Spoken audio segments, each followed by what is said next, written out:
tulemast kuulama minu podcasti Elu pärast tänast 4. osa.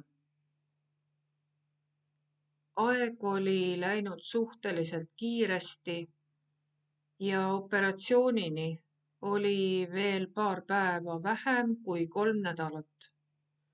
Ehk teisisõnu, enda jaoks olin selle defineerinud natuke teistmoodi. Minu jaoks see oli veel paar nädalat elu koos vähiga.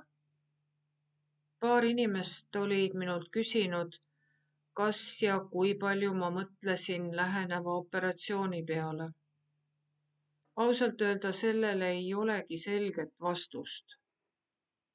Muidugi ma mõtlesin, sest nii mõnigi asi tuli selle operatsiooni järgselt minu elus muutuma. Mõni muutus võis olla ajutine ja mõned muutused tuleksid olema püsivad. Seega vale oleks öelda, et ma üldse sellele ei mõelnud, aga see ei täitnud tervet minu mõttemaailma.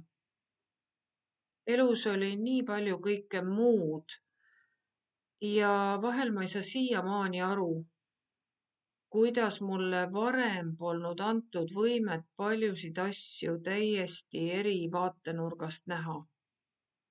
See ei tähenda, et ma oleksin varem elanud mitte midagi märkamata, kuid samas seda muutust ei ole võimalik mitte kuidagi seletada. Ma ei arva, et oleksin selle kogemuse kaudu kuidagi paremaks inimeseks saanud. Olin ikka sama inimene oma mõtete ja tunnetega, aga mingi salapärane analüüsimisvõime oli kindlasti lisandunud. Ise uskusin, et tulin nii siis kui ka hiljem iseenda ja oma mõtetega selles hetkes väga hästi toime.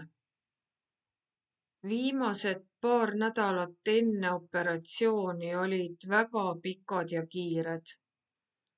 Oli palju kõikvõimalikku paberimajanduse järjestamist ning peaaegu iga päev kuhugi minemist ja taas haiglas vastuvõttudel käimist. Haiglasse osakonda pidin minema päev varem, ehk siis pühapäeva õhtul, kuna olin plaani järgi esimene, kes esmaspäeva hommikul operatsioonisaali pääses. Tegelikult ootasin seda haiglasse minekut, kuigi arvasin, et võib-olla jõuan viimasel hetkel vast natuke muretsemagi hakata. Ilmselt täiesti normaalne reaktsioon seegi. Viimased päevad kodus oli veel veidi ettevalmistamisi operatsiooniks, mille jooksul pidin jooma paar liitrit erinevaid ja natuke kummalisi lahuseid, ehk siis Moviprep oli selle preparaadi nimi, mida pidin kasutama. Tõsiasi oli muidugi see, et endiselt oli kuidagi raske endale sisestada, mismoodi ja kuidas lihtsalt üleöö olingi saanud sellise diagnoosi. Nii-öelda stardist polnud veel 2 kuudki möödas. Kõik uuringud olid 100 korda tehtud, plaanid valmis, kõikide spetsialistidega kohtutud. Rohkem või vähem jäin ootama pühapäeva õhtut. Pühapäeval 6. augustil kõige hiljemalt kell 14 pidin olema Meilahti haiglas osakonnas. Minu jaoks see oli natuke omamoodi olukord, sest ilmusin lihtsalt äkki osakonda ja teatasin, tere, siin ma olen. Ma ei ole olnud kordagi haiglas selle järel, kui 92. aastal pesamuna sündis. Ja selle järgi otsustades olen olnud meeletult õnnelik inimene, kuigi igapäevaselt selle peale ju ei mõtle. Jaksan lõpmatuseni ennast korrata, kuidas kõik väärtushinnangud olid äkitselt uue tähenduse saanud. Seda lihtsalt ei taju enne, kui see juhtub sinu endaga.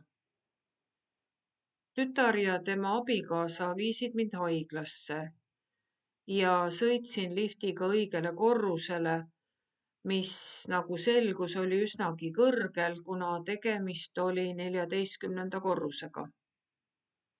Koputasin õdede toa uksele ja raporteerisin, et olen saabunud. Väga sõbralik õde näitas, kuhu palatisse mind pannakse, andis mulle haiglariided ja palus natukene oodata.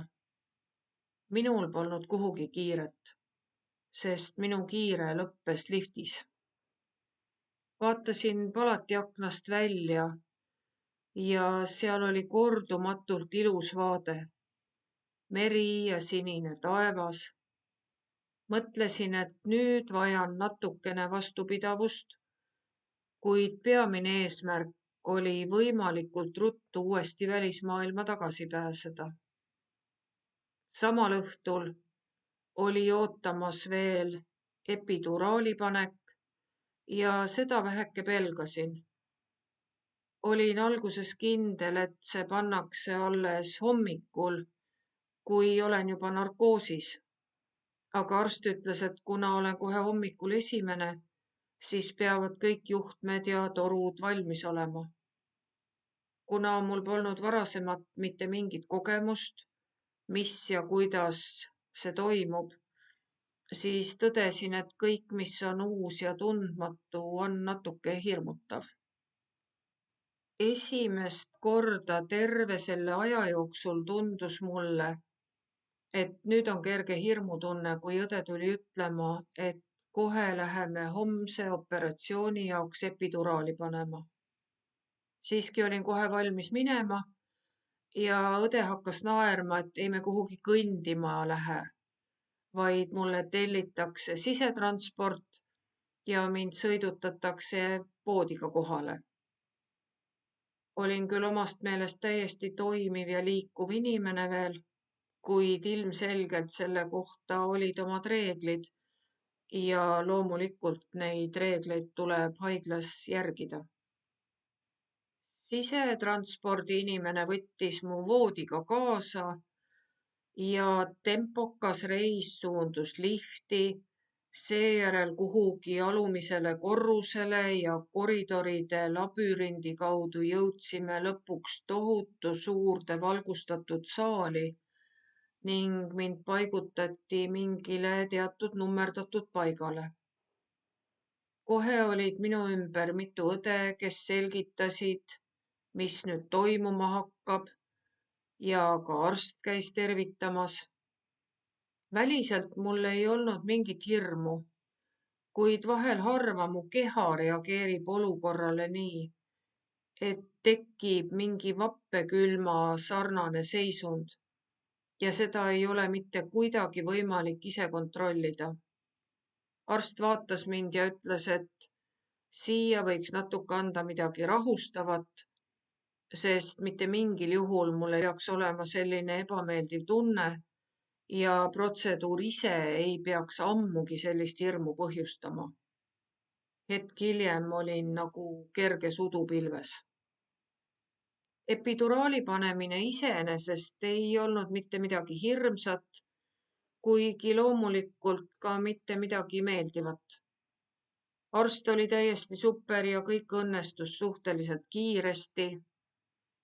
Tuimestuse proovidoosi järel jõudsin veel öelda, et mul on väga halb ja seejärel nägin uduselt, kuidas õde vajutas süstlast mu käe seljal olevasse kanüüli mingit ravimit.